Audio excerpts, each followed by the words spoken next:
Boa noite a todos, bem-vindos a mais um webinar.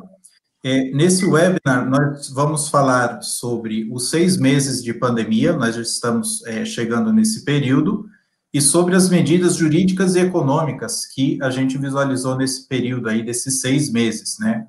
Como elas estão sendo aplicadas no dia a dia das empresas em crise. Esse webinar ele é patrocinado pela Moraes Júnior Advogados, em parceria com a Zigen. Então, já de imediato, eu agradeço aí o doutor Odair de Moraes pela oportunidade que está aqui conosco. E nós teremos aqui, debatendo esse tema, o doutor Odair de Moraes Júnior, que está aqui conosco, o senhor Fábio Astrauskas, que é da Zigen Consultoria, e os ilustres, professor Dr. Cássio Cavalli e o Dr. Paulo Furtado também.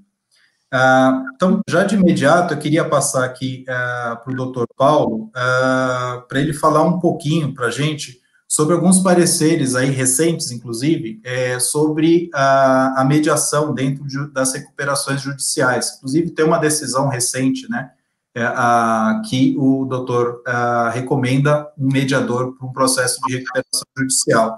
Gostaria que o senhor falasse um pouquinho a respeito dessa ferramenta em especial, né, e também de todo o contexto aí que nós temos nesses últimos 6 meses. Doutor. Muito obrigado pelo convite, boa tarde a todos, uma honra participar, um prazer, mais uma vez, debater com o Cássio, também com o Fábio, o doutor Odair, a doutora Cibele.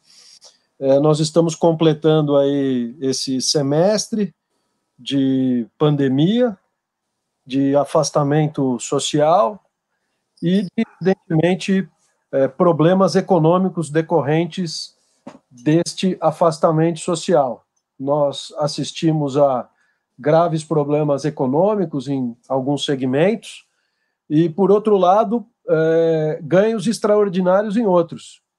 E essa realidade acabou sendo levada ao Poder Judiciário, porque devedoras que estavam em processo de recuperação judicial pleitearam a modificação do seu plano com o objetivo de ajustar os pagamentos à sua nova condição financeira, porque, evidentemente, houve um reflexo negativo na receita esperada na grande maioria das devedoras em recuperação judicial. Então, eu acho que o grande movimento que ocorreu no judiciário nesses 6 meses foi o de devedoras em recuperação judicial que já haviam tido o seu plano de recuperação aprovado e que buscaram uma medida judicial para deixar de cumprir as obrigações anteriormente assumidas.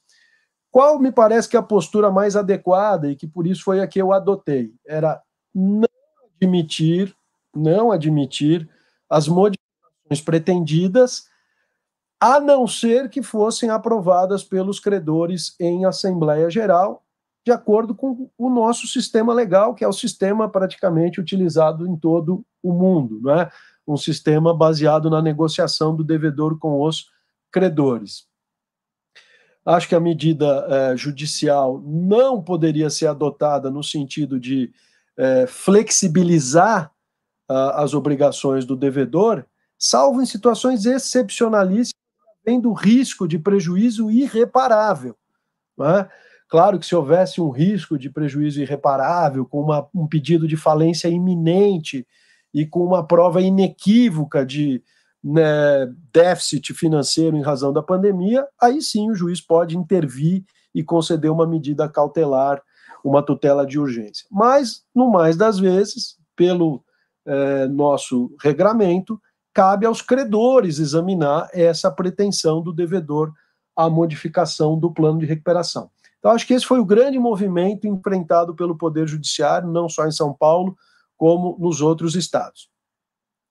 Além disso, o que nós assistimos? Nós assistimos a poucos pedidos de recuperação judicial após o início da pandemia. Então, havia uma previsão de que o Poder Judiciário seria inundado de ações de recuperação judicial. Esse quadro ainda não se verificou até o momento, até pela incerteza do cenário futuro de retomada da normalidade das atividades. acho que os devedores ainda têm que pensar adequadamente se devem ou não entrar em recuperação judicial. Então, o movimento de recuperação judicial, no momento, ele não é grande, ele é um movimento aquém do que se esperava. As causas desse movimento aquém do esperado estão, me parece, ligados também ao que você mencionou, que diz respeito à mediação, mas que justifica a gente dar um passo atrás, que é o fato de hoje, pela pandemia, ter atingido todos os segmentos econômicos, praticamente todos tiveram efeitos negativos. Então, há um espírito de compreensão maior da parte dos credores, porque eles também estão sofrendo na sua situação financeira aquilo que os seus devedores estão suportando. Então, praticamente, há um espírito de solidariedade, porque o sofrimento é comum, as perdas são comuns. Então, isso facilita a negociação direta e extrajudicial entre devedor e credores. Então, acho que hoje o movimento maior, e o Fábio pode falar, já aí do lado da assessoria financeira, que hoje as negociações extrajudiciais, elas têm acontecido com uma grande intensidade e com grande eficácia, e me parece que é uma tendência que nós devemos prestigiar e estimular. Claro que há casos em que essa negociação vai se tornar inviável, não é?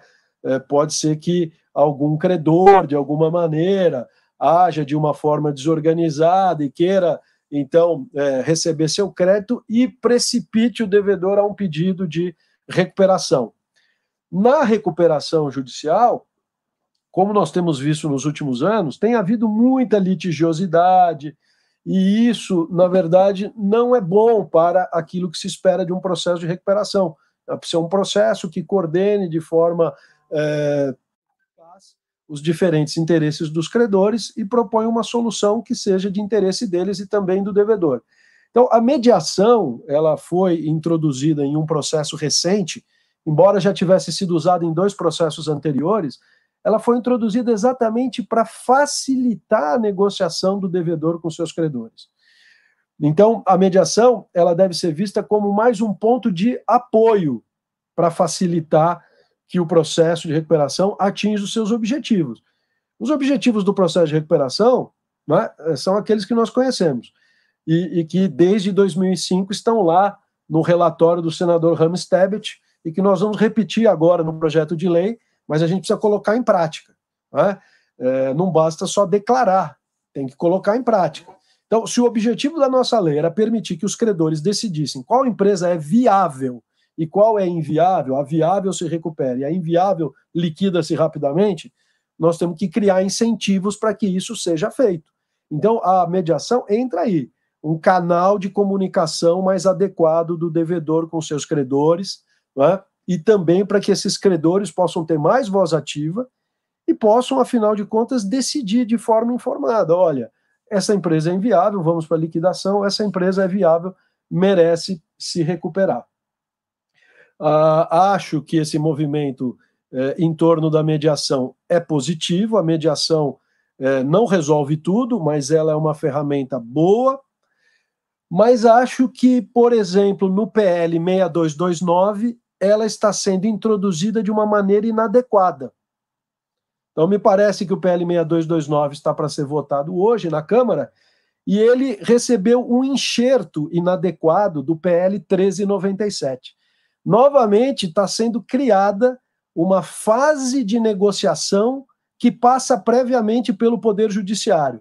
Então, cria-se uma medida cautelar, uma tutela de urgência, para que o devedor consiga o stay e, protegido contra os credores, aí ele se dirige ao Sejusc para participar de uma negociação ou de uma mediação.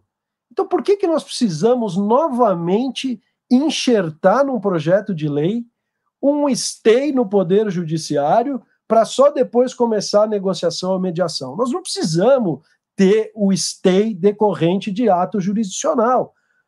Quer fazer uma negociação no Sejusc? Diga que o protocolo do pedido no Sejusc dá o direito à proteção contra os credores. Ponto. e aí se estrutura o Sejusc. Mas criar mais uma necessidade de ajuizamento de medida cautelar na vara de recuperação, para depois começar a negociação no Sejusc, novamente nós vamos estar jogando na vara de recuperação um processo que não é necessário. Não é? Então, se quer se estimular a mediação, que se crie, então, no Sejusc, especificamente no Sejusc, o efeito imediato da proteção contra os credores.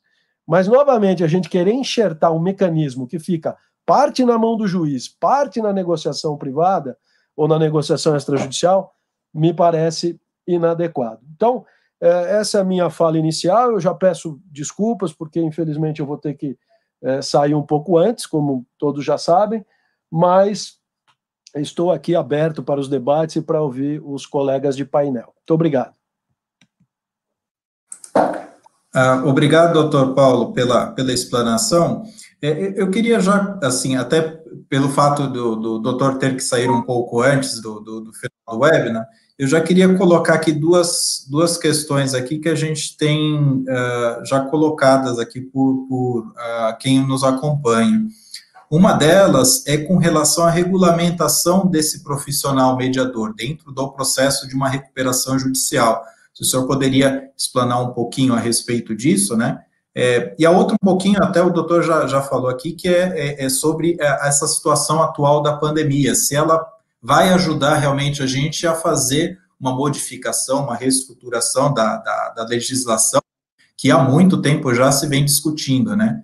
Então, eu queria que o senhor falasse, o doutor falasse um pouco a respeito desses dois pontos, por favor. Bom, começando primeiro pela segunda questão que foi colocada por você, eu acho que a pandemia serviu para uma série de reflexões que nós não teríamos condição de fazer se não tivéssemos parado, não é? Modificado completamente nossos hábitos de vida, de consumo, de trabalho.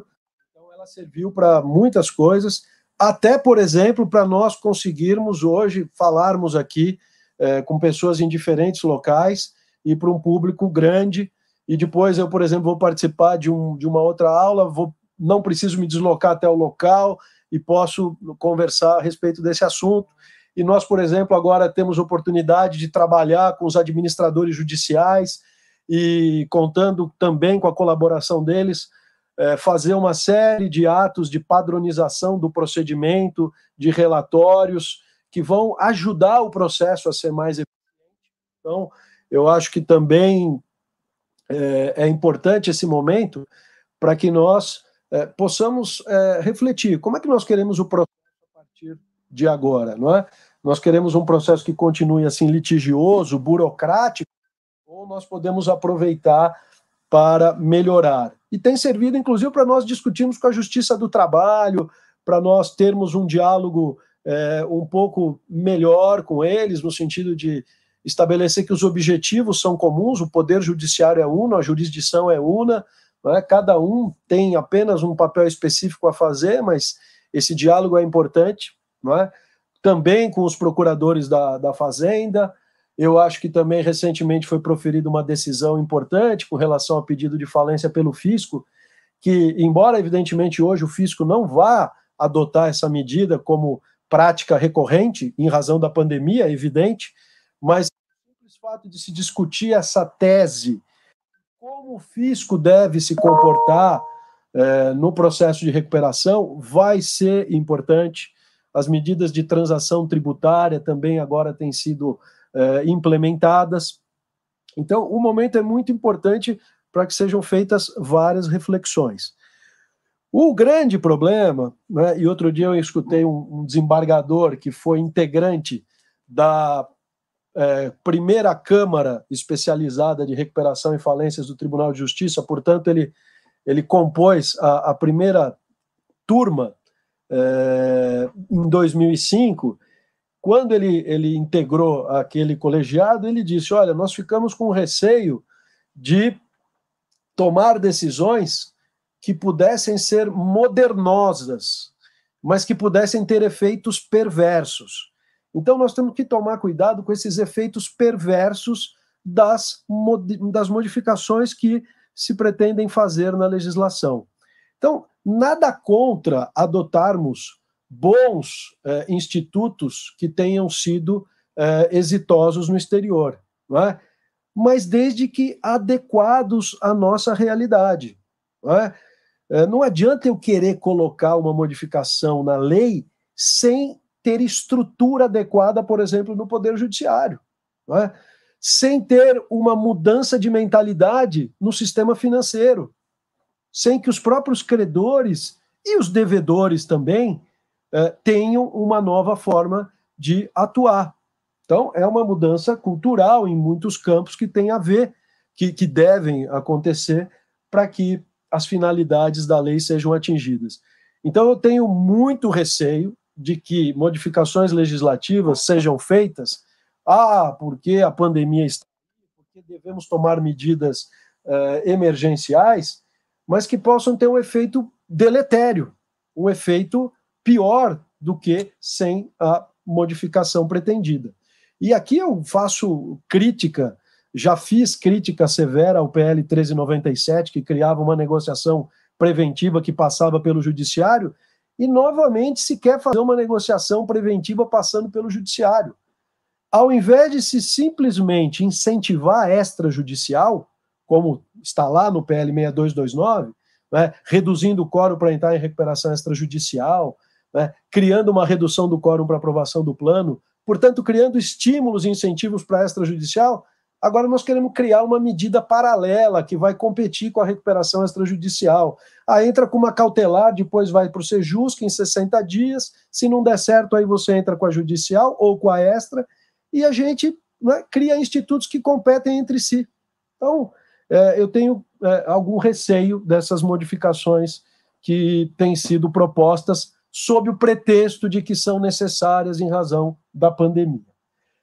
Com relação à mediação, toda novidade, evidentemente, traz uma certa insegurança, traz dúvidas, e não vai ser diferente com este mecanismo da mediação, como ele se insere no processo de recuperação. Então, já existe disciplina na legislação a respeito do mediador. Existem princípios da atividade de mediação. O processo de recuperação não pode mexer nesses princípios. Eu não posso fazer com que a mediação ela seja distorcida no processo de recuperação. Né? Então, o mediador vai observar na recuperação judicial os mesmos princípios que ele deve adotar nas mediações que ele realiza nas outras áreas. Agora, há peculiaridades no processo de recuperação judicial, que é um processo de negociação coletiva, que vão obrigar o mediador a ter a sua atividade modificada para que ela seja efetiva no processo de recuperação judicial. Então, é claro que eu não vou exigir do mediador que ele não respeite a confidencialidade. Eu não vou querer bisbilhotar o que o mediador está fazendo. Né? Pergunte para os mediadores que atuaram nos processos que eu presidi. Eu não fiquei lá querendo saber o que está acontecendo aí na sessão de mediação. Olha, será que vocês estão discutindo algo que tem eficácia para a superação da crise? Então, isso não é papel do juiz. O papel do juiz é fazer com que as partes, de forma consciente, possam optar ou não pela mediação. Como o processo de recuperação tem essa peculiaridade de, no início dele, os credores ainda estarem desorganizados, eles estão pulverizados, muitas vezes eles não se conhecem.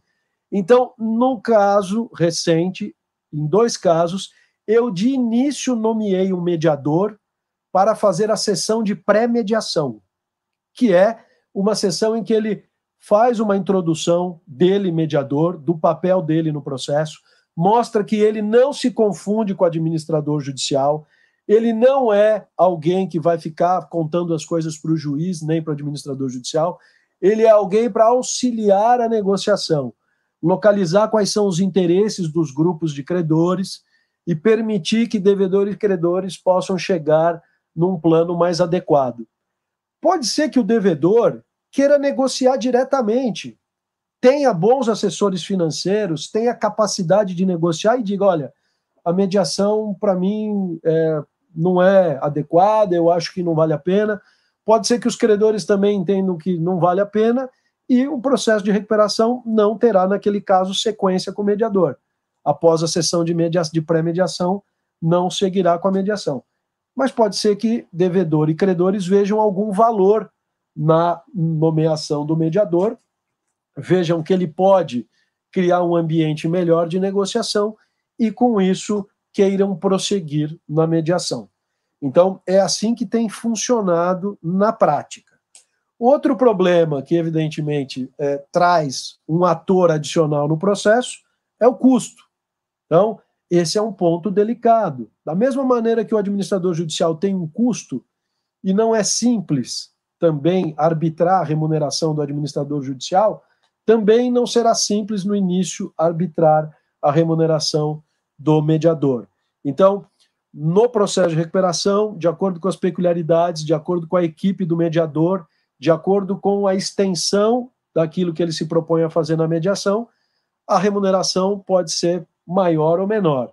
O que a gente não pode fazer é querer bons mediadores nos processos de RJ, é querer mediações que tenham sucesso, que tenham êxito, e não querer dar uma remuneração adequada, porque aí nós não teremos bons profissionais e a mediação, então, certamente ela não será eficaz.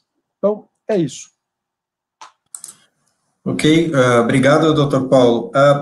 Teve mais algumas outras perguntas, mas tem uma pergunta aqui que acho que é bem exclusiva, que eu gostaria de fazer para o senhor, que é bem curtinha até a resposta. Houve um aumento de convolução de recuperações e falências nesses últimos 6 meses? O senhor percebeu esse tipo de movimento? Olha, o que aconteceu é que houve um aumento dos pedidos de autofalência, mas eu não tenho um número e um percentual para informar, mas simplesmente pela minha experiência de atuação na vara e de ter sido surpreendido com 2 pedidos de autofalência em uma semana e não coincidentemente por academias de ginástica que foram surpreendidas, evidentemente do dia para a noite tiveram que fechar as suas portas e por isso acabaram sem receita financeira, sem conseguir pagar aluguel, sem conseguir, portanto, suportar suas despesas, e 2 casos recentes de autofalência foram de academias de ginástica. Em alguns casos também aconteceram pedidos de recuperação judicial em que, pelo fato do advogado não ser da área, não ser do ramo, né, eu acho que é prudente o juiz também conversar e explicar quais são as consequências de uma recuperação judicial inadequadamente proposta, de pequenos empresários que não sabem qual é o custo. Então, às vezes, uma conversa um pouco mais franca com o advogado que nós sabemos que não é especializado, porque os que atuam na área nós conhecemos, às vezes uma conversa mais franca do juiz, colocando de forma clara quais são os riscos, o que pode acontecer no processo de recuperação como aquele, quais são os custos. O advogado sabe que a melhor coisa é pedido de autofalência. E eu acho que também esse é um momento da gente refletir. Se a autofalência aumentará, o número de pedidos de autofalência vai aumentar, né? Quais são as medidas que nós devemos adotar para que esses empresários não fiquem fora do mercado por tanto tempo, como hoje acontece em razão da nossa lei. Não é razoável que os empresários venham a falir e tenham que aguardar 5 anos para retornar ao mercado, como hoje decorre da nossa lei, né, salvo em situações excepcionais que eles podem voltar antes, em caso de pagamento integral, ou pagamento de metade do passivo quirografário, o que é raro de acontecer. Então, eu não tenho reparado em aumento de pedidos de convolução de recuperação em falência, né? Aconteceram, mas eu digo que é um número pequeno. Eram situações de inadimplemento do plano que já havia ocorrido em 2019. Né? Desde o ano passado já havia uma situação falimentar do devedor, e após a pandemia isso, na verdade, se tornou definitivo, era inevitável a decretação da quebra. Mas a grande maioria dos pedidos é de apresentação de um plano para que seja modificada a forma de pagamento, as novas condições de pagamento sejam apresentadas aos credores, e isso é o que tem acontecido no dia a dia. Ok, obrigado, doutor Paulo, pelas suas explanações. Espero que o senhor fique um pouquinho mais aqui conosco. Enquanto isso, eu vou passar aqui um pouco a palavra para o doutor Odair. No mesmo sentido, doutor Odair, no escritório lá da Moraes Júnior, o que vocês têm sentido aí desses últimos 6 meses? O que modificou na postura dos clientes? Quais atitudes eles tomaram? O que o doutor tem recomendado aí para os clientes? Doutor. Bom, primeiramente, boa tarde, Alexandre, boa tarde, doutor Paulo, Fábio, professor Cássio. Gostaria imensamente de agradecer a todos vocês por ter aceito o nosso convite para essa webinar, que a gente vai tratar aqui desses 6 meses aí de pandemia dentro do cenário econômico, financeiro e no âmbito jurídico do Poder Judiciário, né, do que vem acontecendo. Parabenizar o doutor Paulo pela excelente explanação, como de praxe aí, muito claro nas suas palavras, deu para a gente entender muito bem, principalmente essa questão da mediação, que na minha visão é muito importante. E já pegando esse gancho da mediação, aqui no escritório, em março, quando se deu início, né, a grande pandemia, nós, no primeiro momento, foi muito obscuro, inclusive para os advogados e para os clientes, do que iria acontecer, né? Se haveria uma decretação de lockdown nacional, como que o governo cuidaria dessa questão do isolamento, se seria regional, se seria parcial, se seria nacional, as atividades que poderiam começar ou não. Então, foi aí um momento de obscuridade muito grande, né? Inclusive para nós aqui, digo do escritório, mas para os advogados também, que ficaram com muitas dúvidas do que seria feito. E aí, com o passar do tempo, né, com as decisões governamentais de regionalização, dando poderes a governadores e a prefeitos para que fizessem os seus planos de contingência da pandemia, né, aí as atividades que poderiam trabalhar ou não, começou-se, então, um processo interno de cada empresa de como iria encarar esta pandemia. E esse foi o grande fator que a gente começou a separar, principalmente aqui no nosso escritório, os clientes que poderiam sofrer mais ou sofrer menos com o total impacto econômico que traria o isolamento social e o fechamento de muitas atividades e sua suspensão até com prazo indefinido. Principalmente o setor do turismo, o setor aí, como o doutor Paulo disse, de autofalência de academia, e os restaurantes, né, os shoppings, as lojas, o varejo, que foi muito atingido, ou seja, tudo aquilo que não fosse serviço essencial. E a gente se deparou com a seguinte questão: aquela empresa que já estava em dificuldade antes da pandemia, dificilmente ia suportar um período de 3, 4, 5 meses com faturamento muito baixo ou até sem faturamento, porque ela já vinha numa situação crítica financeira anteriormente. Então, na verdade, a pandemia foi uma gota d'água no oceano para aquela empresa. Independentemente se ela estava num processo de recuperação judicial, de reestruturação ou não. Quando você pegava uma empresa que já estava um pouco mais equilibrada financeiramente e economicamente, a gente percebeu que ela ia suportar e, de fato, está suportando, né, esse período de pandemia, independentemente aí do seu ramo de atividade, porque mesmo que seja dos setores mais afetados pela pandemia, aí cito o turismo, a aviação, o varejo, ele estaria mais preparado para suportar e se reinventar. E aí, como foi a questão dos restaurantes, com os serviços aí de entrega das comidas, né, dos serviços que aumentaram muito em questão do delivery e outros mais. Os varejos fizeram aí as plataformas online, fizeram o marketplace para começar a vender, ou seja, quem ainda não estava tão fragilizado economicamente, conseguiu de uma forma ou de outra se reinventar nesse período para não morrer. Fez aí a suspensão de contrato de trabalhos, aproveitou-se aí de normas regulamentares aí do governo para ajudar nisso, que foi muito bom, e de uma forma ou de outra, está suportando esse momento, né? O mês passado já foi um mês melhor para a economia, aí o Fábio vai poder falar melhor sobre o assunto. A gente percebeu essa melhora nas empresas, porém, algumas sentiram muito esse momento de estresse financeiro causado pela crise de saúde mundial. E o que a gente, obviamente, orientou os clientes, né? Principalmente aqueles clientes credores, nós orientamos que não judicializasse a questão.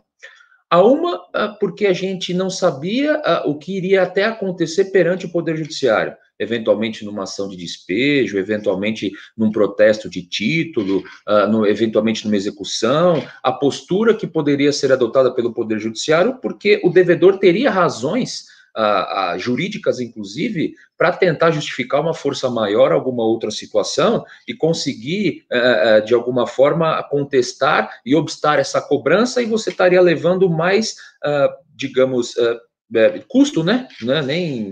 Custo ao cliente numa nova ação, numa nova demanda, sabendo que aquela ação poderia ser aí suspensa em razão também dessa força maior que foi a pandemia.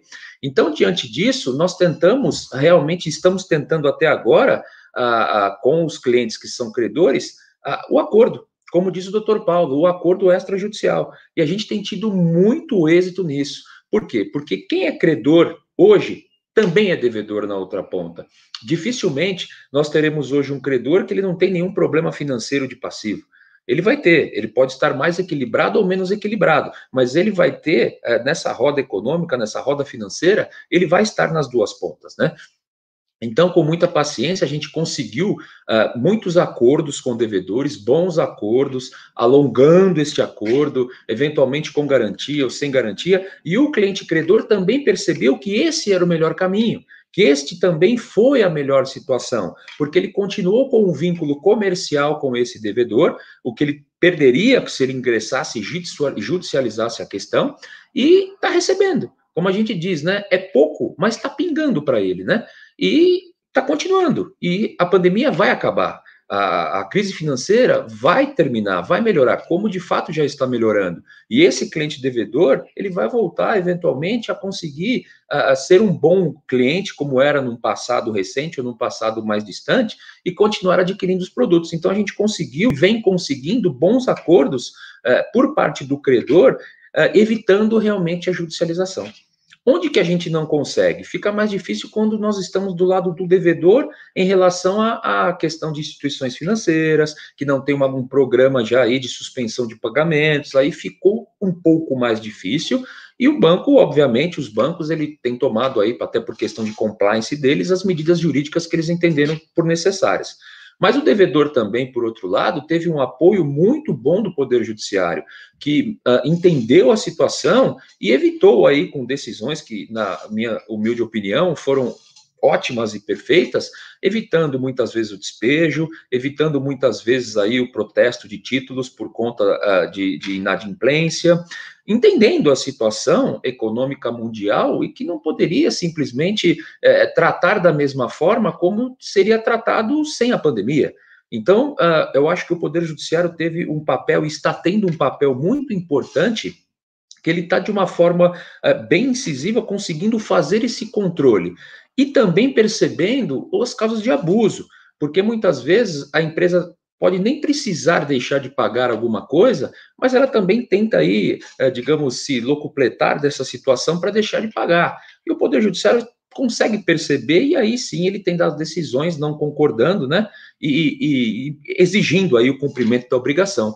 Até porque se todos os entes, né, empresas, pessoas físicas, alegarem um estado de força maior, uma questão da pandemia para não quitar sua obrigação, a roda para, né, a economia vai parar e ninguém recebe de ninguém e acabou tudo. Então, também não dá para fazer dessa forma. Então, pelo devedor, que ainda não tinha uma judicialização de uma reestruturação por recuperação judicial, realmente nós tivemos um pouco mais de dificuldade com aquele credor que não patrocinado por advogados que talvez tivessem aí essa situação empresarial para saber negociar, mais problemas, né? Mas quando isso aconteceu, a gente teve aí o apoio do Poder Judiciário. Falando um pouquinho agora das empresas aí, dos clientes que a gente atende já em recuperação judicial, nós tivemos aí 3 situações diferentes, né? Nós tivemos aqueles clientes que já estavam em recuperação judicial, já haviam apresentado um plano de pagamento aos seus credores, porque esse plano é apresentado em 60 dias do deferimento do processamento da recuperação judicial, mas ainda não havia tido a Assembleia Geral de Credores para aprovar ou não esse plano. Nesses casos, aí havia ainda tempo hábil, né? Nós modificamos o plano, por quê? Porque um plano de pagamento de uma empresa em recuperação judicial, na maioria das vezes, é um plano a longo prazo, de médio a longo prazo. E quando você faz a sua programação financeira de fluxo de caixa, as suas expectativas, quando você se depara com uma pandemia, obviamente que isso mudou. Então, deu tempo tranquilamente de nós ajustarmos esse plano de pagamento, explicar aos credores essa questão dentro da recuperação judicial e esse novo plano que vai ser votado nessa Assembleia. Outro caso é de aprovação recente de plano. Nós tivemos aqui, por exemplo, uma situação de, no mês de fevereiro e janeiro, nós temos planos aprovados de alguns clientes. Em março veio aí a pandemia, né, e a paralisação inicial das atividades. E aí foi um problema um pouco maior. Por quê? Porque a gente já tinha, num período muito curto, aprovado aquele plano de pagamento com os credores, aquela situação, só que, na verdade, aquele plano que, até então, como nós costumamos dizer, né, parava em pé, não parava mais nem deitado, porque daquela forma, principalmente numa classe 1, que é a classe dos trabalhadores e honorários aí, ter que receber no primeiro ano após a homologação do plano, não tinha a mínima condição. Por quê? Porque todo a reserva de caixa, todo o trabalho que foi feito para pagamento desses credores foi destinado e seria destinado para esse período de paralisação ou de redução muito drástica das atividades. Então, nós tivemos que, novamente, explicar a situação ao Poder Judiciário para que nós pudéssemos apresentar um novo plano.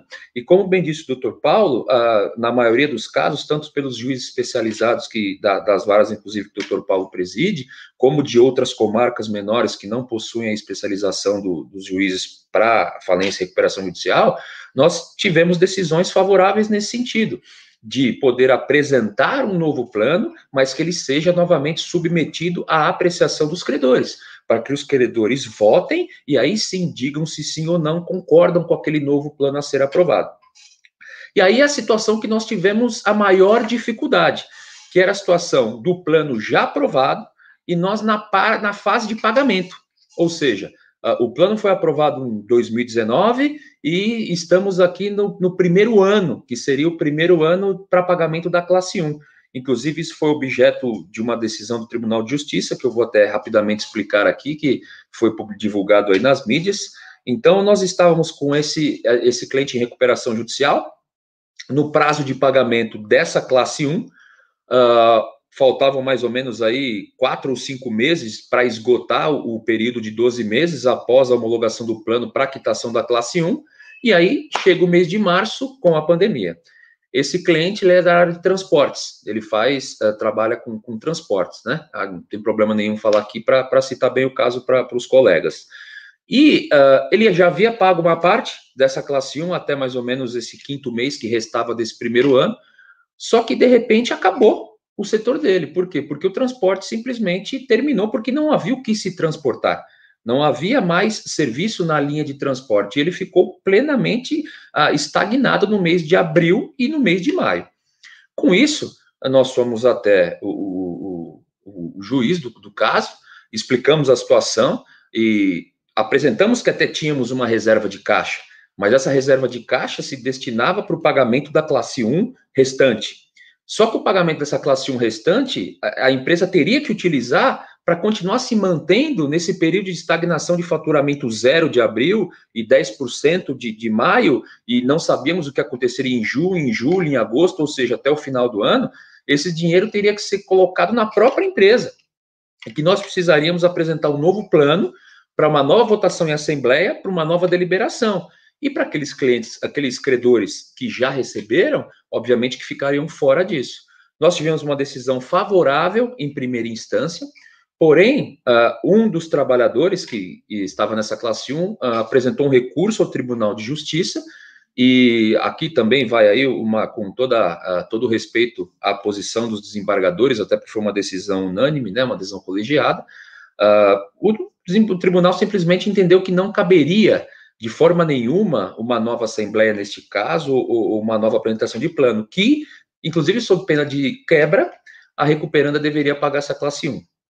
O que acabou deixando a recuperanda numa situação muito difícil, porque não haveria tempo hábil de levar essa discussão até o STJ, que seria uma terceira instância, e a solução foi a alienação de ativos, que seriam propriamente alguns caminhões, com autorização, obviamente, do administrador judicial e do juízo, né, nos termos da lei, e aí acabou desfazendo de alguns ativos para a quitação da classe 1. Esse foi, aí, digamos, o maior desafio que a gente acabou encontrando. Então, nesse período de 6 meses, nós tivemos situações diferentes dentro dos processos de recuperação judicial que nós patrocinamos, mas em relação àquelas situações que não eram judicializadas ainda, a gente, por conduta aqui do escritório, a gente preferiu também não judicializar. A gente acredita muito nesse projeto também de mediação em recuperação judicial.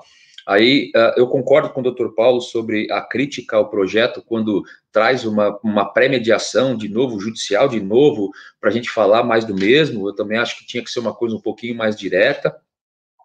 Mas vamos aguardar essa votação e ver o que vem, porque essa lei precisa ser mudada, essa lei tem que ser alterada, precisamos de inovações, e enquanto isso não acontece, a gente, vamos dizer assim, né, vai tentando remendar no que a gente consegue de um lado ou de outro, né. Eu gostaria de só complementar, até novamente depois dessa pergunta de quem estava assistindo sobre a questão da convolução em falência e sobre a questão da experiência do Dr. Paulo em autofalência. Poucas empresas ainda, pelo menos o que a gente tem visto aqui, pediram a autofalência, mas muitas empresas se encerraram de forma irregular, ou seja, simplesmente baixaram as portas e pararam, e não fizeram mais nada, muitas. E depois que fizeram isso, vieram nos procurar para administrar os problemas. E diante desse quadro, dependendo do porte da empresa, até porque um processo de autofalência também é um processo complicado, ser declarado falido no nosso país não é fácil. A legislação prevê 5 anos para voltar a ser empresário, mas por experiência a gente sabe que às vezes não é assim, é muito difícil. Então, nós temos casos aqui hoje que houve um encerramento irregular de algumas empresas e nós estamos tentando evitar de novo até a judicialização da autofalência, que terá aí a entrega das chaves do ativo versus passivo para um administrador judicial, do Poder Judiciário fazer a liquidação dessa empresa, e a gente está tentando com os credores essa composição, mesmo sem aí novamente judicializar, pedir essa autofalência, ou seja, o negócio já acabou, mas com os passivos versus ativos, a gente está tentando também de uma forma extrajudicial resolver esses problemas, evitando também a judicialização. Isso por quê? Porque também a nossa legislação, ela é omissa, não digo omissa, mas ela é muito dura com o falido. Ou seja, hoje o falido é um X nas costas e é muito pouco provável que ele consiga exercer sua atividade empresarial, qualquer que seja futuramente, mesmo após os 5 anos, a gente sabe que é muito difícil. Então, em razão disso, por a questão de legislação, a gente tem alguns casos aqui de encerramento irregular que nós estamos tentando regularizar esse encerramento, fechando a empresa na junta comercial, baixando o CNPJ, inscrição estadual, o sócio responsável pela guarda dos livros pagando os impostos, acertando com eventuais funcionários, fazendo os acordos, ou seja, fazendo uma liquidação de uma forma extrajudicial. Bom, aí, Ale, era isso que eu tinha, fico à disposição de vocês. Muito obrigado. Ok, obrigado, Odair, pela explanação. Tem uma pergunta só que eu queria passar para você, acho que você conseguiria aí responder, né? Assim, está bem pacificado que o perfil, né, de um mediador aí dentro do processo de recuperação, seja judicialmente ou extrajudicial, né? Ele é uma pessoa, uma figura muito importante. Mas quando a gente tem essa figura fazendo esse processo de mediação com os credores, ainda numa esfera extraconcursal, né, não judicializada, em que momento, como que a empresa poderia perceber aquele momento em que não dá mais para continuar negociando extrajudicialmente? Ela teria que recorrer aí a um procedimento judicial, seja a recuperação judicial ou realmente um litígio bilateral. Qual seria esse momento? Olha, Alexandre, o nosso termômetro, que a gente chama aqui, vai depender muito se algum credor já ajuizou algum pedido de falência, se já existe um pedido de penhora de faturamento aí por outro processo ou trabalhista ou de natureza cível, ou seja, vai depender também de como está a questão geral da empresa, de algumas coisas muito sérias que aí não dá mais tempo de eu negociar. Então, pode ser que, e outra, a negociação, ela é coletiva, né? Eu tenho que fazer uma negociação coletiva com todos os credores. Então, muitas vezes, um credor aceitou, 2 credores aceitaram, 3 aceitaram, mas aquele quarto, além de não aceitar, ele pediu a falência da empresa. Eu não tenho outra alternativa a não ser de judicializar para poder defender aquela empresa, eventualmente num procedimento de recuperação judicial, ou avaliando aquele negócio, se realmente ele não tem estrutura para continuar no mercado e só está atrapalhando o mercado, atrapalhando a concorrência, até orientá-lo a pedir uma autofalência ou fazer o encerramento e uma liquidação.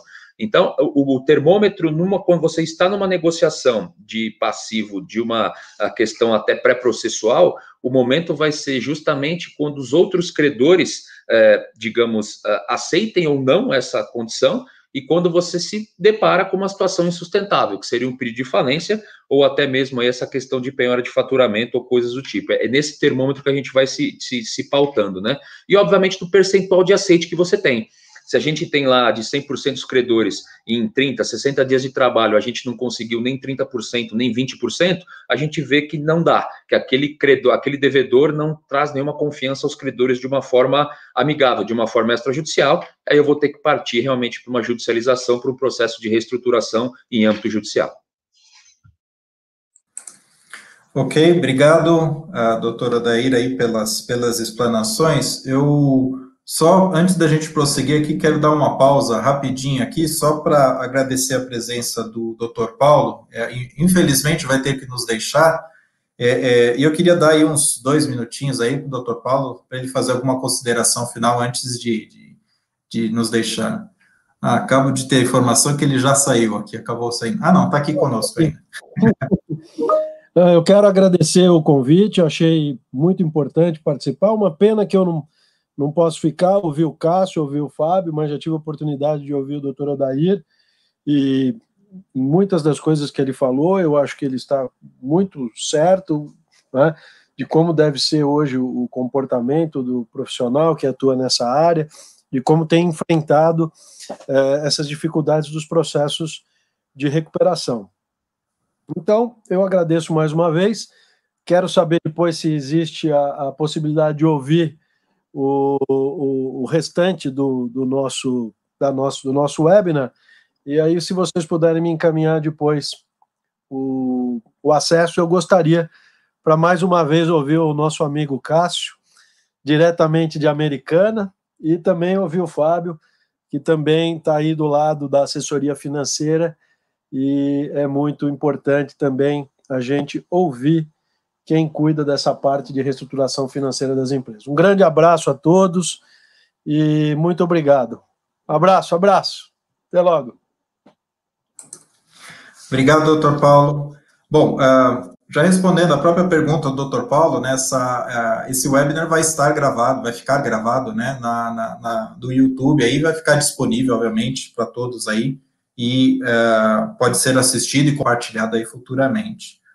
Bom, eu queria passar agora aí para o Fábio um pouco, também a pergunta inicial aqui, né, a explanação inicial, no sentido de qual a sua avaliação desses últimos 6 meses, né, o que isso aí das empresas, né, como que isso tem afetado essas empresas, né, como que, tanto na esfera jurídica e aí até em especial na esfera econômica, como que isso tem afetado. E até mais recentemente, né, com a reabertura aí da economia, né, de muitas empresas voltando a funcionar, como que está sendo o dia a dia dessas empresas. Fábio? Fábio está no mudo seu áudio. Opa! Alguém já colocou de volta? Estão me ouvindo? Sim? Deixa eu ouvir, pode seguir. Vamos lá. Boa noite, mais uma vez. Boa noite, Alexandre. Boa noite, doutor Odair, doutor Cássio, doutor Paulo, que acaba de nos deixar. Uma honra estar aqui com vocês para poder falar um pouquinho, passados 6 meses dessa situação adversa que nós estamos vivendo, já é possível a gente enxergar alguns fatos que, de fato, né, que realmente nos preocupam, outros que preocupavam mais antes da pandemia e que se mostraram não tão importantes, né, ao longo do processo. Deixando de lado, né, o que já foi longamente conversado em vários outros encontros, em várias outras ocasiões, com respeito aos aspectos sanitários, os aspectos econômicos, né, que ficaram dessa pandemia são longos, continuam afetando, né, a população brasileira, tanto o lado de empregados quanto de empregadores, e provavelmente continuarão afetando por muito mais tempo, tanto empregados quanto empregadores. Indo um pouco e tentando organizar um pouquinho o meu pensamento aqui para responder a tua pergunta, Alexandre, o que a gente viu no início da pandemia foi um movimento, né, por parte do governo em três principais frentes. Uma delas, através daqueles auxílios emergenciais, né, que foram feitos em duas partes, né, uma parte para a população, uma parte para pessoas físicas, na forma desse auxílio de R$600, que se estendeu, que continua se estendendo, e uma outra forma de auxílio emergencial, que foi aquela dada às empresas. Abriram-se algumas linhas de crédito, algumas destinadas especificamente a empresas pequenas, de EPPs, né, pequeno porte e microempresas, algumas para empresas de médio porte e grande porte, com verbas diferenciadas, com exigências diferenciadas. O que a gente viu depois desses 6 meses é que na parte do auxílio para as pessoas físicas, embora tenha tido um bom movimento de que não estava funcionando, problemas de software, de acesso, de ir ao banco, esse programa foi razoavelmente exitoso, funcionou bem, tanto que está sendo prorrogado e é importante que se prorrogue. É uma transferência de renda neste momento para a população de mais baixa renda, bastante importante até para a sobrevivência de boa parte dessa população. No que tange às empresas, o que a gente viu é que muito desse dinheiro destinado, muitos desses programas que foram criados, não chegaram efetivamente da maneira que deveriam chegar para pequenas empresas, para médias empresas. Por que não chegaram? Não chegaram porque essas regras passavam por uma necessidade de regulamentação do Senado ou do Congresso, e regulamentação também de Banco Central, de CVM, de uma série de instituições que não tiveram tempo hábil de discutir isso com a rede bancária, que era a que, então, iria distribuir esses recursos para as empresas. De modo que houve dúvida, houve insegurança por parte dos bancos, principalmente, porque durante muito tempo ficaram sem saber quem é que ia arcar com a inadimplência eventual do não pagamento desses auxílios e até dos anteriores, os que vinham sendo acumulados, e esse dinheiro acabou não chegando da mesma maneira, não fluiu, né, para todas as empresas da mesma maneira.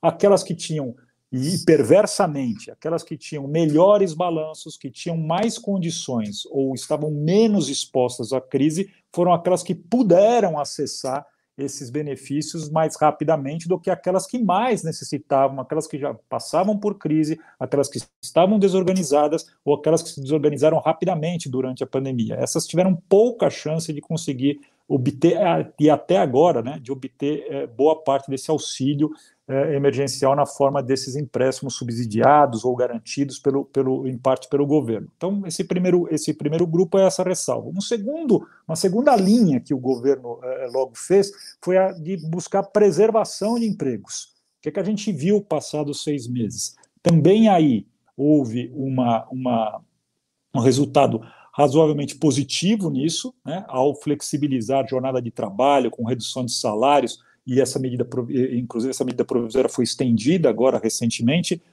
por mais um tempo.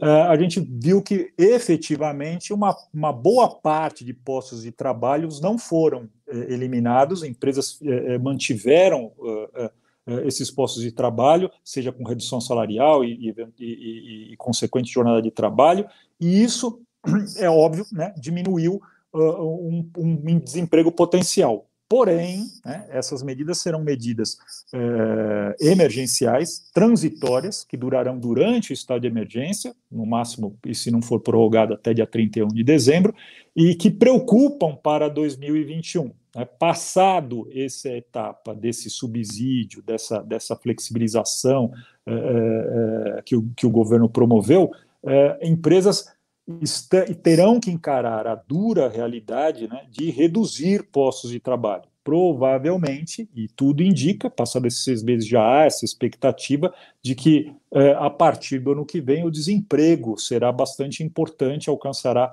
aí índices percentuais e absolutos bastante elevados, talvez maiores do que aquele que nós tivemos no auge da recessão em 2016. Um terceiro ponto, então, o primeiro do auxílio emergencial, o segundo de preservação de empregos, um terceiro ponto que o governo anunciou e trabalhou foi dentro de uma reforma transitória da lei de recuperação judicial, objeto de boa parte da nossa conversa aqui nesse webinar.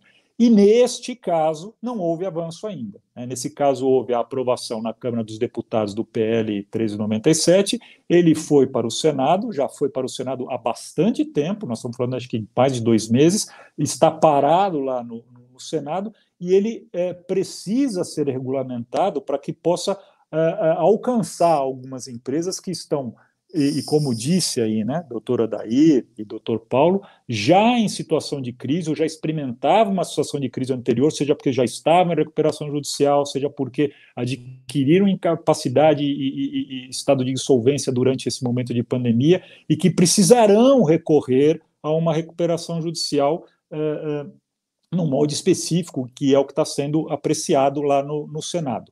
Enquanto isso não ocorre, a gente teve uma compensação por parte do Poder Judiciário, de maneira geral, que se organizou, né, entendeu a situação, e isso também foi aí explorado um pouco pelo Odair, entendeu a situação da economia e emitiu decisões, né, transitórias, decisões momentâneas, decisões liminares, para que pudesse, então, não haver um grande número de recuperações judiciais. E aí, né, alguém que estava nos ouvindo e fez a pergunta do número de recuperações judiciais, eu vou trazer um número para vocês bastante curioso. Se nós compararmos o primeiro semestre do ano passado com o primeiro semestre desse ano, né, e nós já temos aí no primeiro semestre já haviam 3 meses de pandemia, o número de falências decretadas, né, levantamento do Serasa, no ano passado, primeiros 6 meses, foi de 402 falências decretadas. E neste semestre foram de 326, ou seja, houve menos falência, né, decretada, porque o judiciário entendeu que esse não era um bom momento de decretar falência de empresas, né, porque empresas que estavam em dificuldade poderiam eventualmente ainda ter uma outra chance e ter não há necessidade de decretar a falência delas. Mas também houve alguns casos, e isso também foi abordado pelo Odair, de empresas que sequer pediram a falência, simplesmente fecharam as portas e disseram, olha, depois eu me viro para ver o que vai acontecer, tá? No caso de recuperações judiciais, todos, né, as pessoas que trabalham na área, inclusive eu aqui, fizemos algumas projeções de importante crescimento do número de recuperações judiciais a partir do segundo semestre. Nós já estamos finalzinho de agosto, já estamos no segundo mês do segundo semestre, esse aumento não foi visto ainda, pelo menos ainda não foi mensurado, os dados do Serasa vão até junho, mas provavelmente ainda não houve uma explosão de pedidos de recuperação judicial. E não houve por quê? Primeiro porque há uma predisposição bastante grande, né, de empresas em negociarem suas dívidas, porque aquele que é credor também é devedor numa outra ponta da cadeia, porque a crise atingiu a todos de maneira mais forte ou menor, e segundo, porque ainda há essa expectativa da regulamentação de uma lei transitória da recuperação judicial através do PL 1397, que não saiu, né? Não que isso seja bom, mas isso fez com que muita gente ainda ficasse no compasso de espera. E veja que aí é interessante que também o número de recuperações judiciais, quando a gente compara o primeiro semestre do ano passado, que foram de 618 pedidos de recuperação, requerimentos de recuperação judicial, e neste semestre, o primeiro semestre desse ano, foram de 601, ou seja, quase a mesma coisa, até um pouco menos. Porém, quando a gente olha as pequenas e microempresas, empresas de pequeno porte e microempresas, esse número cresceu do ano passado para este ano. Ou seja, isso também mostra algo também que era uma impressão forte no começo da pandemia e que vem se materializando, vem se confirmando agora, que empresas menores foram muito mais afetadas do que empresas maiores e mais organizadas nesta pandemia. O setor de microempresas, o setor de empresas de pequeno porte, seja de qual setor, indústria, comércio, ou agronegócio, foram mais duramente afetadas.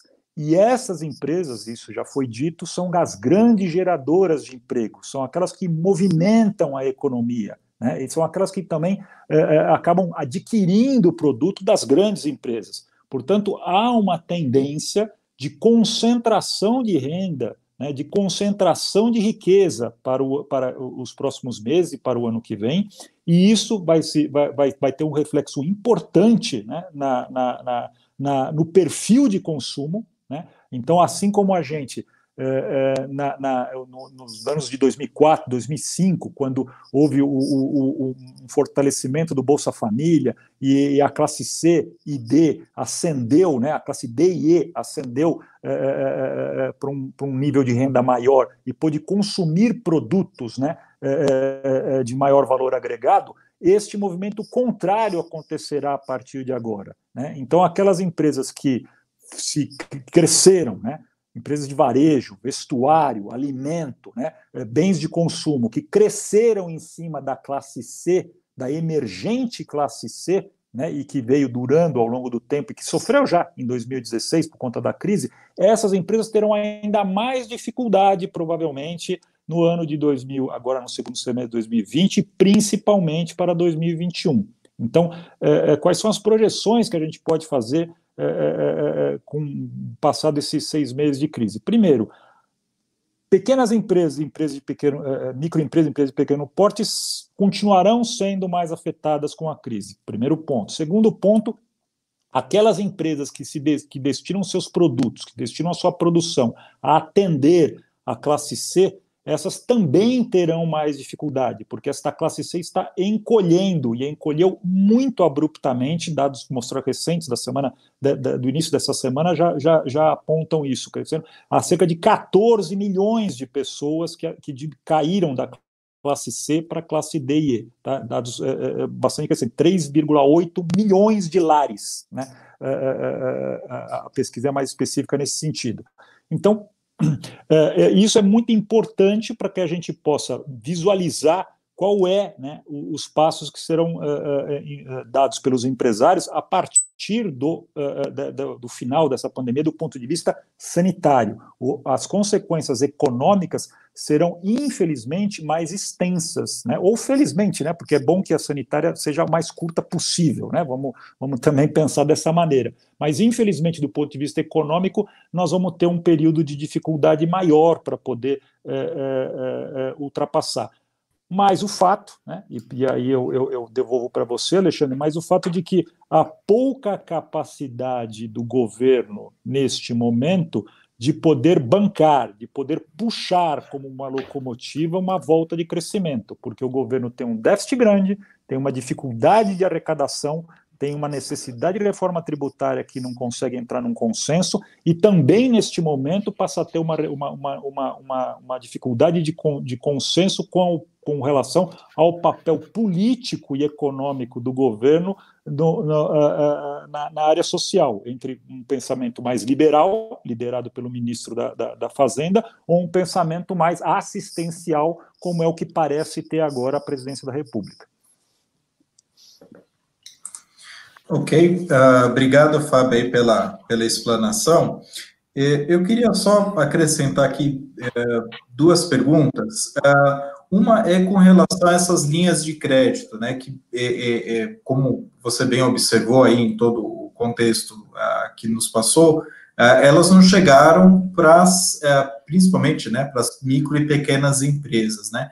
Então, essas empresas, muitas delas recentemente voltaram a operar, né, tiveram condições de reabrir, mesmo com todas as limitações sanitárias, né? O que elas podem fazer não tendo essa linha de crédito, né? Qual as medidas que elas poderiam fazer uso, né? E um outro ponto também que eu queria que você comentasse, na proposta lá do PL 1397, tem as questões de a empresa fazer novos financiamentos, né? Mesmo ela estando em recuperação judicial. Isso pode ser uma armadilha para o empreendedor, para o empresário, ele pegar um novo empréstimo para pagar essas dívidas anteriores? Qual a sua opinião Muito bem, a respeito Alexandre, disso? essas duas perguntas estão interligadas, né? Primeiro porque na falta de uma linha de crédito subsidiada, né, na forma do FGI, do Fundo Garantidor, ou outras, né, que o BNDES também colocou à disposição através do governo federal, na falta delas, né, na falta do escoamento igual, né, para todas as empresas, e muitas que não tiveram acesso, né, a esse tipo de empréstimo, resta, né, ao empresário, seja ele pequeno, médio ou grande, mas vamos na tua pergunta aí um pouco mais voltada para o pequeno, ele disponibilizar alguma garantia, né. Regra geral, essas empresas, quanto menor, né, maior é a confusão patrimonial, quer dizer, se confunde muito o bem da empresa com o bem da pessoa, né, do dono da empresa. E nesse caso, o grande risco que há, e já entrando na segunda parte da tua pergunta, é que ao tentar buscar, né, essa garantia, ou tentar, né, resolver o problema da sua empresa, o empresário coloque, né, em risco a sua própria segurança na pessoa física, né? Então imagine você que se o empresário já não tem uma tranquilidade para lidar na pandemia, né, com uma situação de endividamento crescente na sua área, na personalidade jurídica, né, na empresa, quando ele queima o seu cartucho e passa também a colocar como aval, como garantia, os seus bens pessoais, né, ou ativos pessoais, ele passa a não ter a tranquilidade também na sua própria vida privada. E este talvez seja também um dos indicadores, e um pouquinho numa pergunta anterior ali, que foi feita para o doutor Odair, de um sinal de que está na hora deste empresário pensar numa recuperação judicial. Quando ele encontrar este risco que passa a ser desproporcional, né, com relação à atividade dele de profissional, né, do empresarial, melhor dizendo, é bom que ele pense numa recuperação judicial, ainda que, né, nessa recuperação, né, nessa lei transitória, haja a possibilidade dele envolver, né, os seus bens pessoa física. Porém, a diferença será que, se ele fizer isso sob o guarda-chuva de uma lei de recuperação judicial, ele fará isso de uma maneira mais organizada, né, mais pensada, com mais tempo, para que ele possa avaliar, né, quais são as chances de recuperação da empresa que ele tem nas mãos e qual é a necessidade real, né, dele buscar novos recursos ou de endividar-se mais para poder colocar o seu negócio de novo competitivo. Então, é importante essa avaliação, porque há vários negócios, como os exemplos que eu acabei de dar, mudança do perfil de consumo, mudança nos hábitos das pessoas, do consumidor, que transformarão os negócios. Então, é importante que o empresário veja, faça uma análise, quanto mais isenta possível, de qual é o futuro do seu negócio nesse novo cenário econômico que a gente vai enfrentar. E que, volto a dizer, provavelmente e infelizmente será bastante difícil e uma dificuldade bastante prolongada.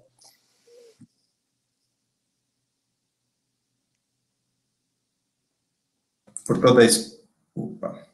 Oi, Fábio. Obrigado por toda a explanação.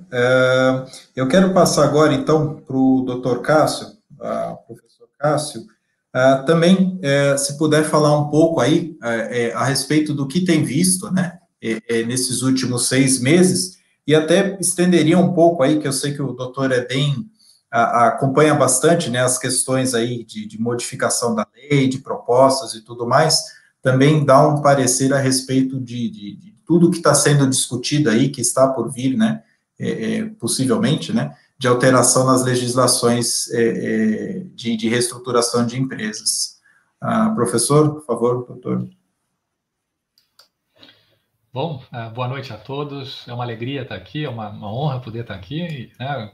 Saúdo o doutor Odair, enfim, a quem agradeço o convite para participar desse webinar. o Dr. Paulo Furtado, que, enfim, teve que desconectar por conta de uma outra reunião, uma outra live, né, de aula, enfim, que ele teria, o Dr. Fábio Astrauskas, e a quem saúdo e parabenizo também aqui, né, pela excelente exposição recém-feita, e ao Dr. Alexandre Termeloglu pela condução dos trabalhos, enfim, e também, né, pelas suas perguntas bastante pontuais, né, enfim, perguntas relevantes e que auxiliam a melhorar o conteúdo, enfim, do que foi apresentado, enfim, até então.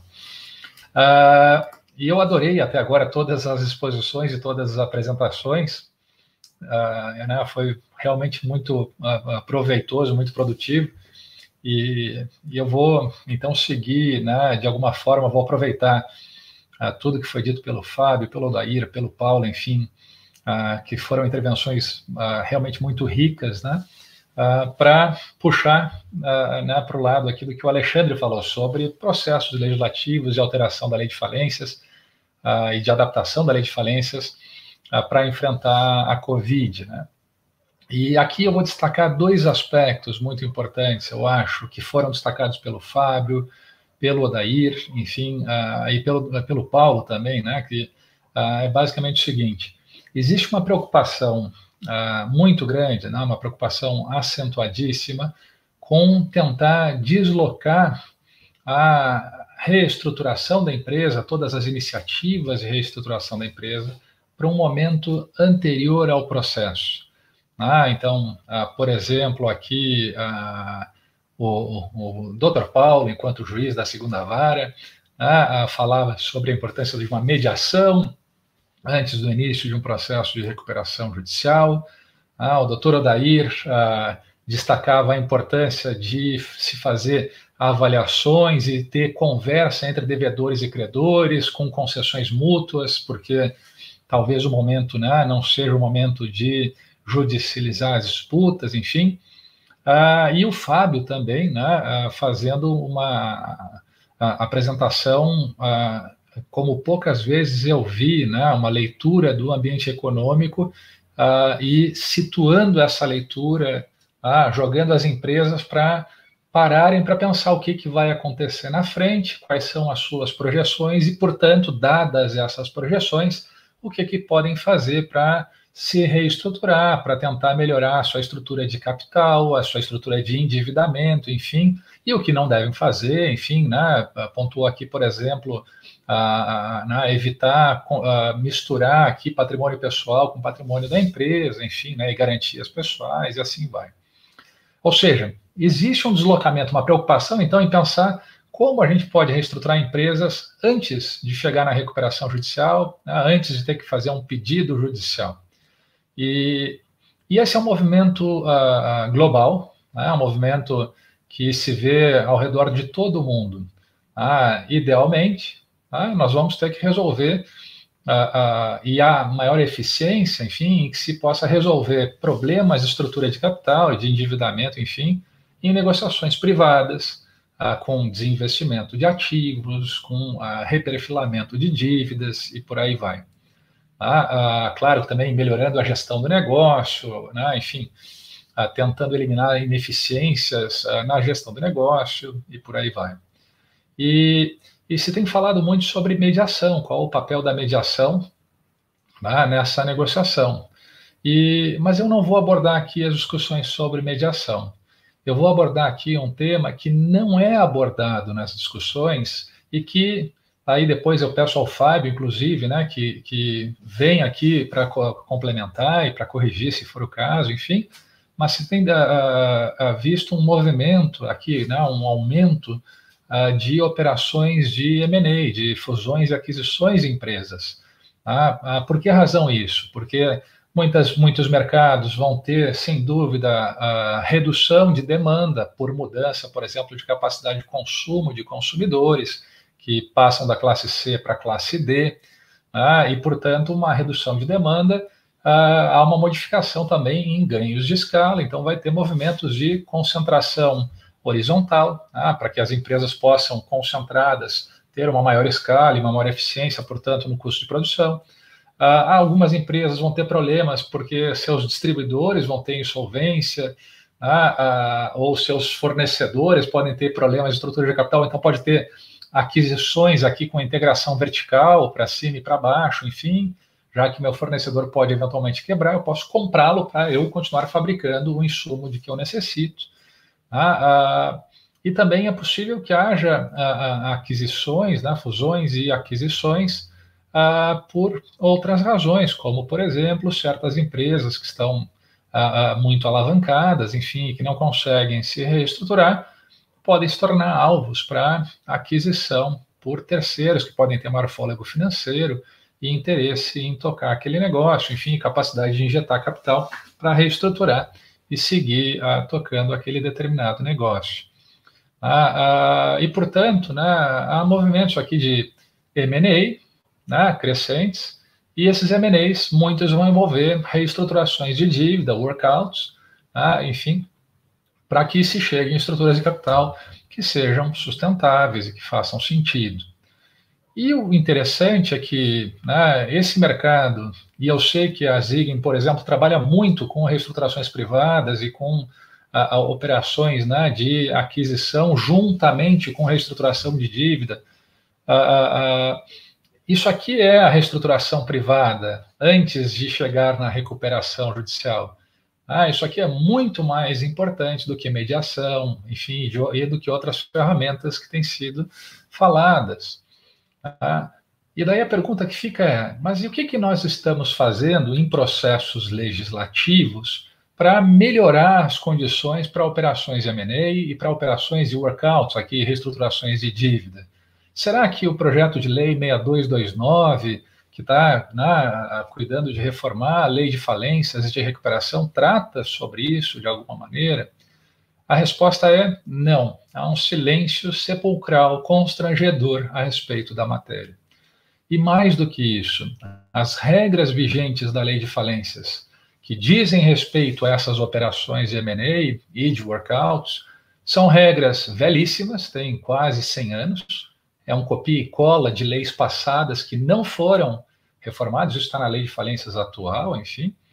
E essas regras que estão lá na lei, que não são pensadas, que ninguém parou para pensar nelas, enfim, se preocupou com essas regras, e que são velhíssimas, enfim, de uma época que não existia M&A e assim vai, são regras que têm impactos ex ante que atrapalham essas reestruturações privadas.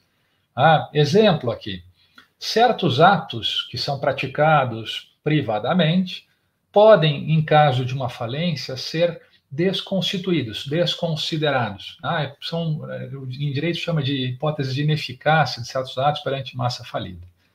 Exemplos aqui, pagamento de dívida não vencida, pagamento de dívida por modo diverso do convencionado, ou reforço de garantia para dívida antiga, ou venda de ativos relevantes aqui. Se a empresa faz alguma coisa dessas antes e depois tem a falência decretada, a falência pode eventualmente desfazer esses atos. Agora, o que são esses atos na prática? Vamos ver, eu tenho que reestruturar uma companhia para fazer a venda dessa companhia para um competidor, para um investidor, enfim. Bom, eu vou chamar os credores e vou dizer, eu quero resolver tais dívidas, e alguns credores vão dizer, a minha dívida, eu quero que você, então, pague antecipadamente, não está vencida. Claro, vamos descontar até o valor presente, enfim. Bom, pagamento antes do vencimento, ineficácia falimentar. Por consequência, o credor vai dizer, eu não aceito esse pagamento com esse desconto antecipadamente, porque isso, se der falência, se cair no pior cenário, eu vou ter que devolver esse dinheiro. Ou o credor diz, eu até aceito rolar a dívida, vamos aqui alongar o prazo dessa dívida e assim vai.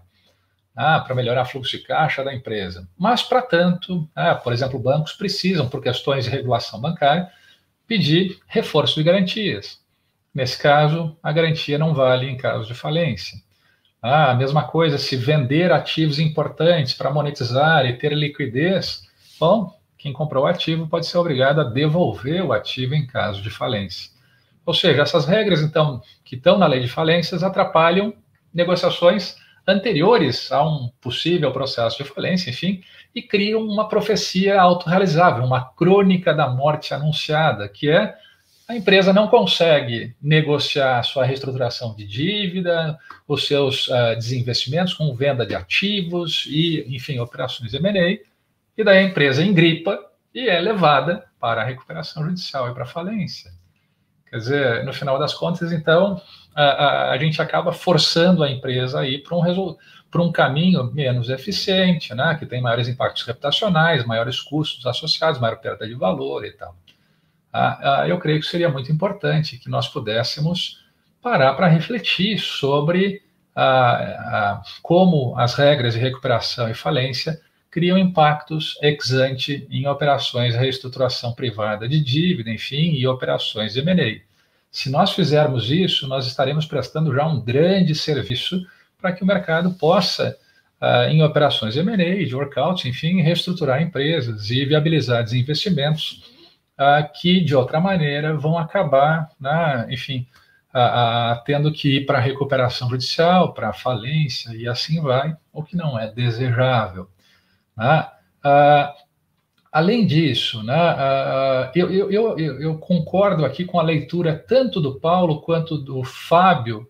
Os dois falaram aqui que um dado concreto, quer dizer, o Dr. Paulo disse que essa é a percepção dele, mas não tem o dado. O Fábio deu o dado sobre o volume de pedidos de recuperação judicial, que não aumentou substancialmente. Mas uma das coisas que nós podemos antecipar hoje é que haverá um aumento de pedidos de recuperação e de falência ante o fato de que problemas de fluxo de caixa continuam pressionando empresas de menor porte, de médio e de grande porte. As de grande porte têm um pouco mais de gordura para sobreviver, né, esse inverno de faturamento, enfim. E, portanto, se uma situação de fluxo de caixa estressado, né, um fluxo de caixa negativo, se perdura por mais tempo, a empresa acaba não tendo mais margem de manobra e vai ter que chegar à recuperação judicial, vai ter problemas de insolvência, enfim. Então, pode-se projetar aqui que haverá um aumento que ainda não aconteceu, porque não acabou o faturamento hoje, bom, tudo cai e todo mundo já pede recuperação. Pelo contrário, vem acordos de standstill, vamos parar com as execuções por enquanto, vamos tentar achar uma solução. Quer dizer, é como o navio que ruma em direção ao iceberg, né? Quer dizer, se viu o iceberg, se vai bater no iceberg, só que daqui até lá vai demorar um tempo até que esse movimento, né, se concretize. E, portanto, a gente poderia pensar, bom, dado um maior aumento de pedidos de recuperação judicial, será que nós teríamos que mudar a nossa lei de alguma forma para atender melhor aqui, né, essas necessidades de reestruturação de empresas e desinvestimentos? Eu creio que nós poderíamos melhorar substancialmente a nossa lei, uma série de pontos, enfim, de aspectos, mas, na minha leitura, enfim, e essa é a minha opinião sobre o projeto de lei 6229, esse projeto de lei não endereça esses pontos, pelo contrário, o projeto de lei 6229, no que é estruturante, né, da reforma da lei, enfim, naquilo que é fundamental, acaba arrumando no sentido oposto. Vai retardar a duração dos processos de recuperação judicial, acentuar impasse e destruir valor, e inviabilizar financiamentos e desinvestimentos de empresas em recuperação judicial.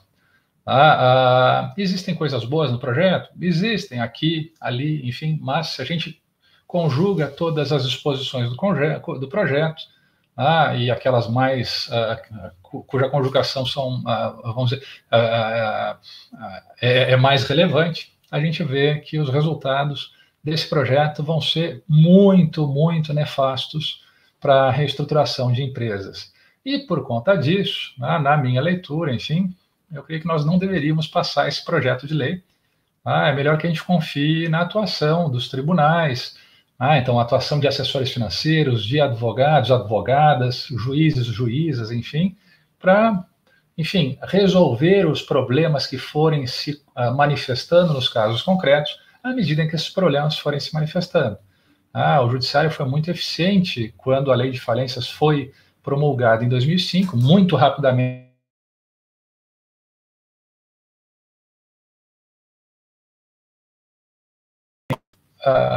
Muito rapidamente conseguiu conjugar, né, todos esses aspectos, e eu peço perdão, aqui a minha luz piscou nesse momento agora, então não sei se houve uma falha na transmissão, mas eu creio que não.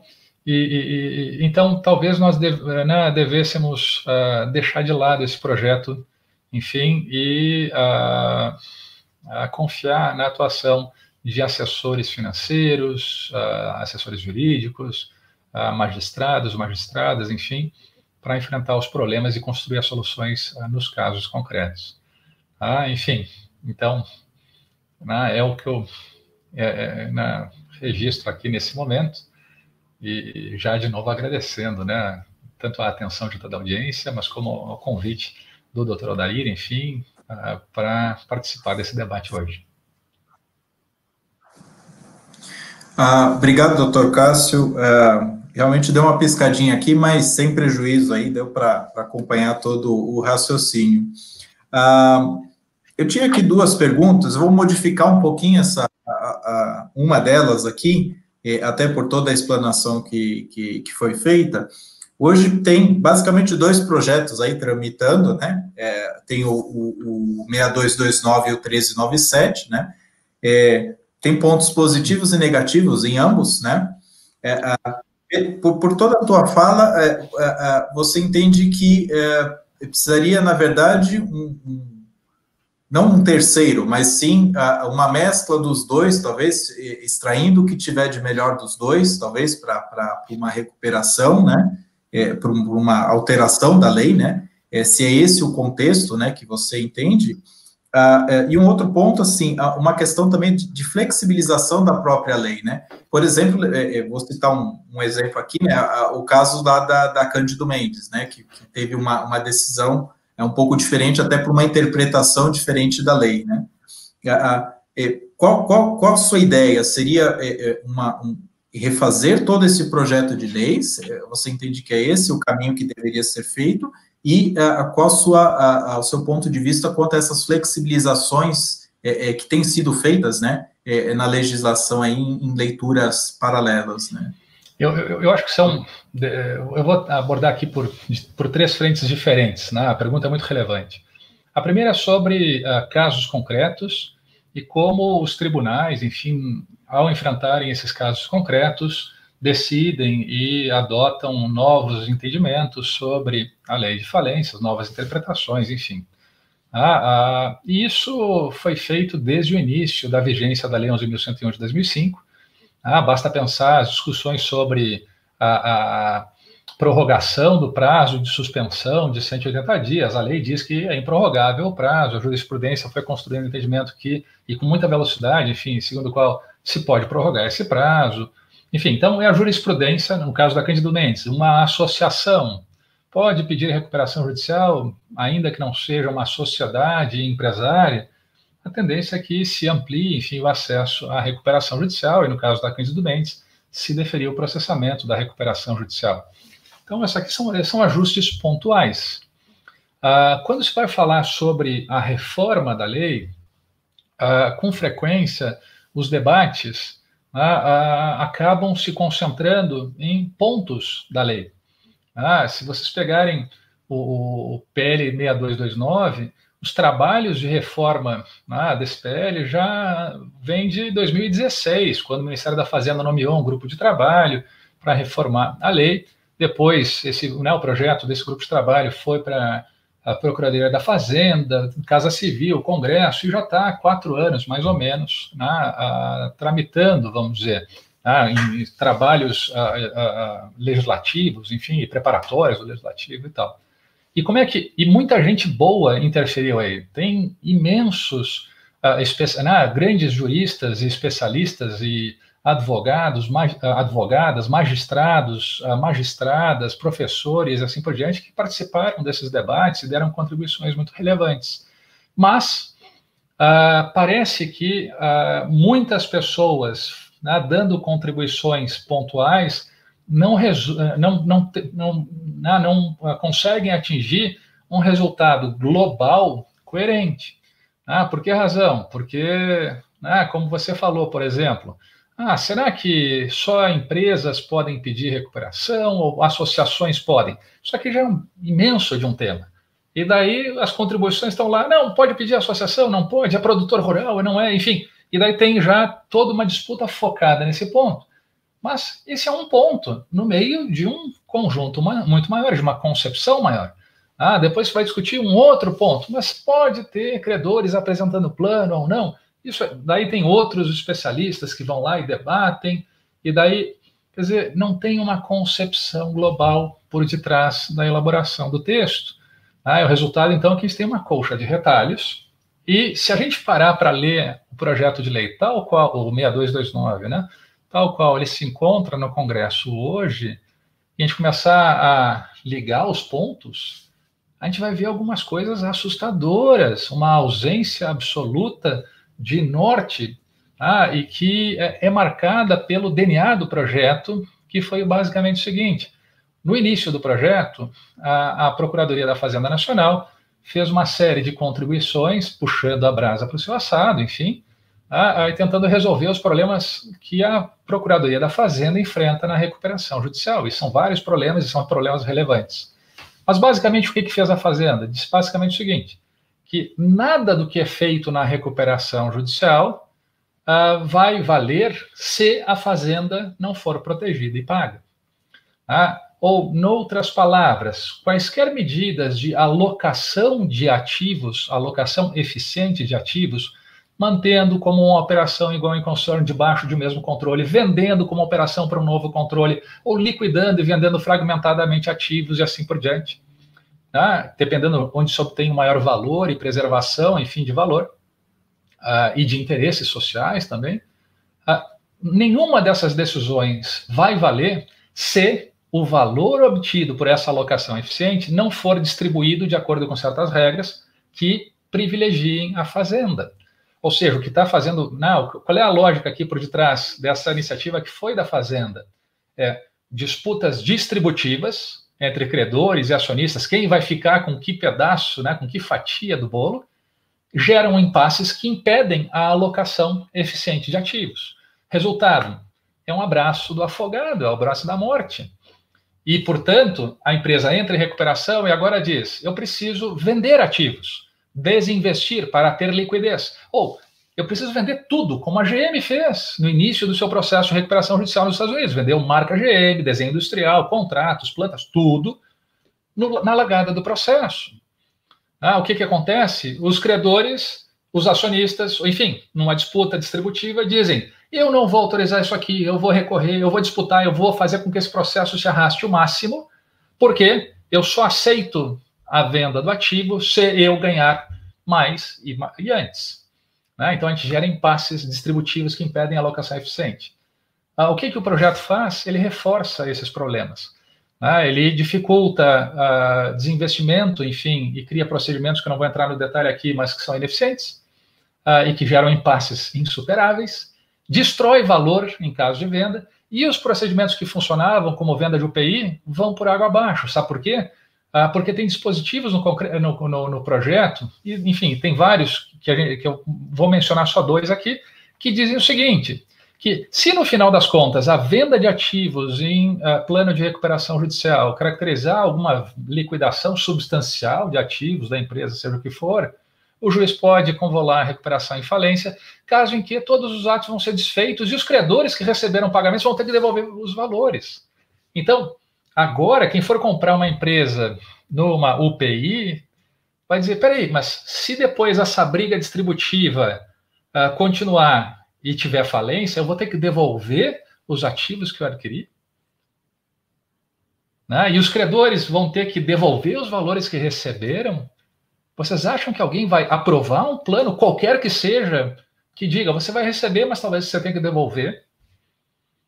Ou alguém vai investir recursos para fazer uma fusão, um M&A no meio de uma recuperação judicial, tendo risco de devolver os ativos?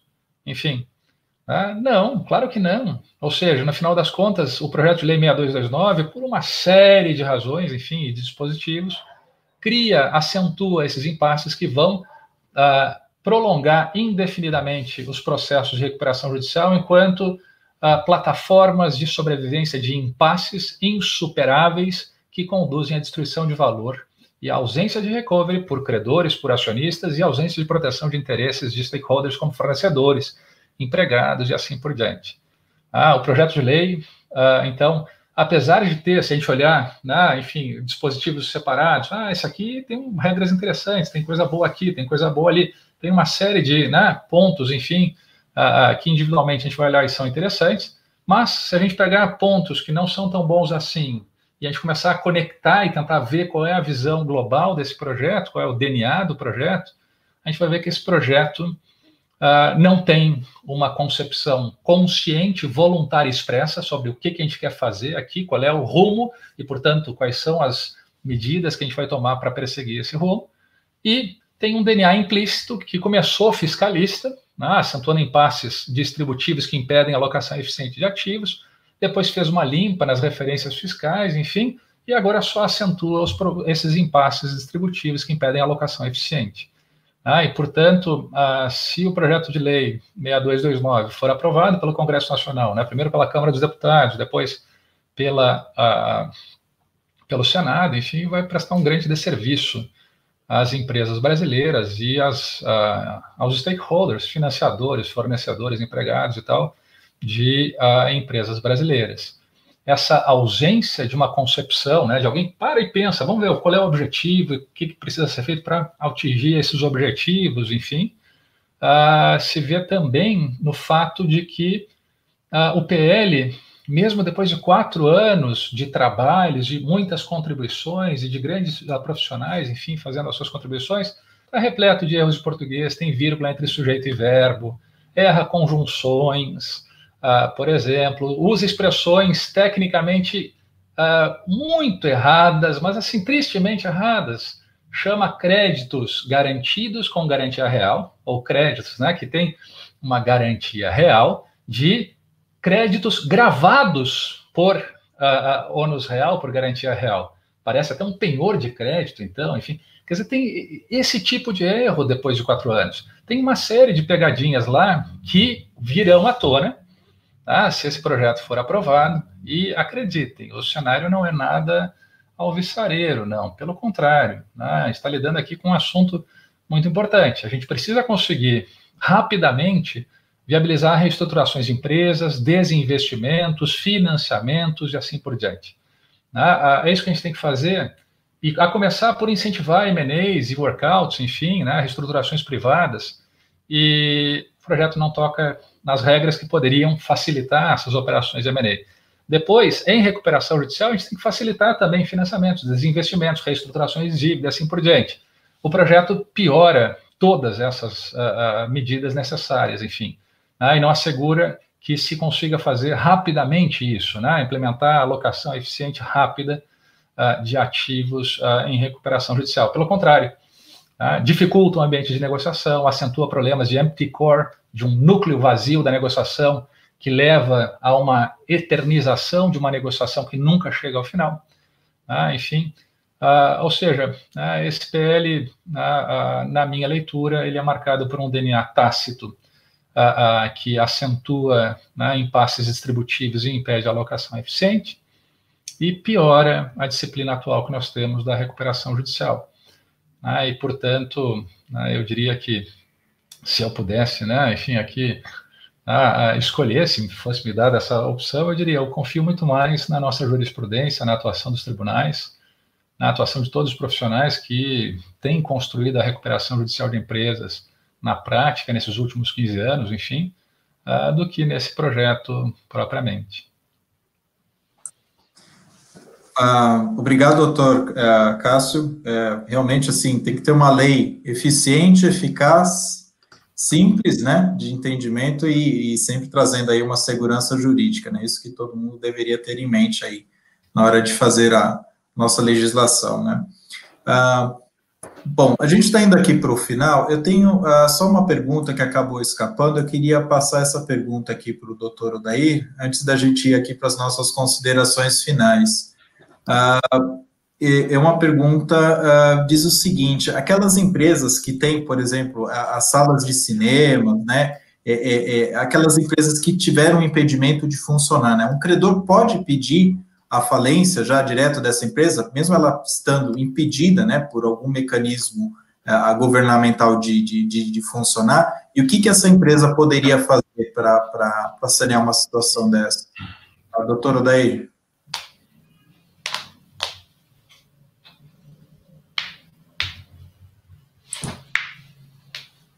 Doutora Odair?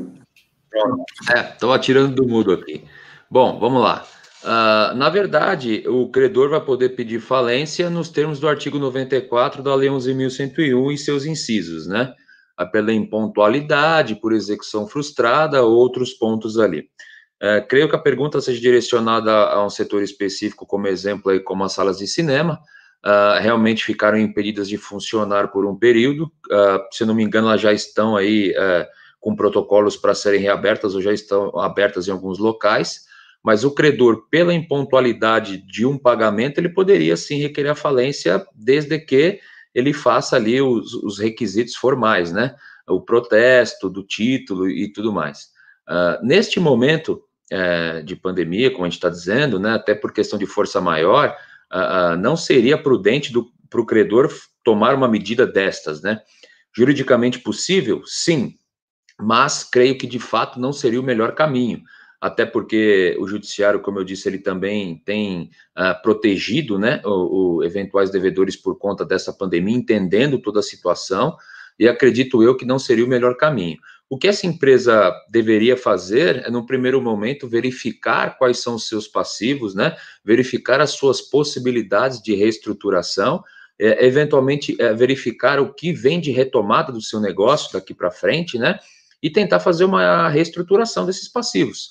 Ou extrajudicialmente, como a gente costuma e gosta de começar a fazer, né, de uma forma extrajudicial, a tentativa da negociação, e eventualmente, se não for possível e for útil o caminho, a judicialização através aí de um procedimento de recuperação judicial, até porque é um setor que foi afetado duramente por um período, mas acredito que daqui para frente e até para o final do ano aí, tendo aí as vacinas em todo o mundo, né, com a imunização, é um setor que vai voltar a crescer e ter o seu trabalho novamente aí regularizado.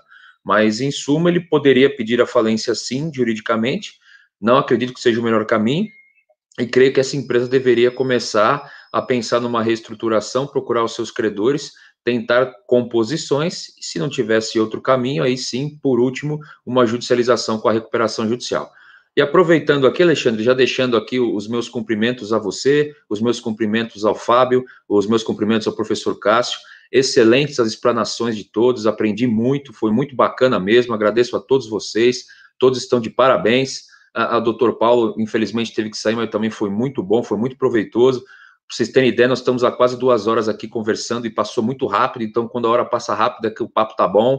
Acredito aí que tivemos muitas perguntas que foram enviadas, a gente não consegue responder, obviamente, mas creio que tivemos uma boa audiência, o público gostou bastante das nossas colocações, e vamos lá, vamos torcer aí, agora com essas colocações do professor Cássio, eu acho que o melhor seja que esse projeto, esse PL, seja melhor realizado, melhor formulado antes de ser aprovado, e nós aí vamos continuando aí, realmente, como disse o professor, confiando aí nos assessores financeiros, como a Zigen, nos advogados, nos juízes, para a gente conseguir aí estar reestruturando as empresas da melhor forma.